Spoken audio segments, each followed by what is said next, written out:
നമ്മളെ സൂറാത്താൻ്റെ പെരയാണ്. ഓരോ പെരൻ്റെ ഐറ്റങ്ങളെ പെരൻ്റെ മുൻവശമാണിത്. ഇതുണ്ടോ?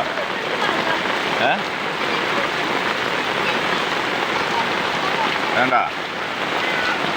ഇങ്ങനെ പോവാണ് ഞാൻ ഇപ്പോൾ ഇതിലെ ഇതാകണേ ഈറ്റങ്ങളെ പെരൻ്റെ ഉള്ളിൽ അറച്ച് വെള്ളം ഇതിലെ കയറിയിട്ട് മഴവെള്ളം. ഇത് ഇവരെ കുടിവെള്ള കിണറാണ്. ഉണ്ടോ? ഏകദേശം എൻ്റെ മുട്ടിൻ്റെ അത്ര വെള്ളം ഉണ്ട് ഇപ്പോൾ. ഇങ്ങനെ ഇതിലെ വരുന്നത് കണ്ടോ? ഇതിലാണ് ഇപ്പോൾ സംഭവം വന്ന് വരിക്കുന്നത്. വേറൊരാളെ സ്ഥലമാണ്. വേണ്ട അവിടെ ഒരു 2 അടി തോടുണ്ട്. ആ തോട് കവിഞ്ഞ് ഈ സ്ഥലത്ത് കൂടിയാണ് വരുന്നത്. ഇതാണ് അവസ്ഥ.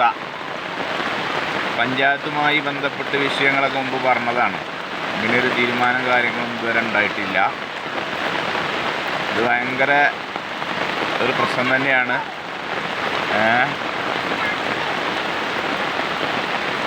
കണ്ടോ? ഇതാണ് സംഭവം. ഇതൊരു പേരാണ്. ഈ കുട്ടി ഉണ്ടോ?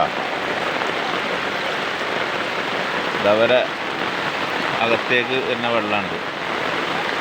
ഇത് ഇവിടെ ആ തോടൊന്ന് കെട്ടി മെയിൻ തോട്ടിലേക്ക് വിടുകയാണെങ്കിൽ ഇതൊരു സബ് തോടാണ്. ഈ തോടന്നെ ഇവിടെ മുമ്പ് ഇല്ലായിരുന്നു. പിന്നെ ഇവിടെ സ്ഥലമെടുത്ത ആളുകളൊക്കെ ഇങ്ങനെ അതിലങ്ങനെ വിട്ടതാണ്.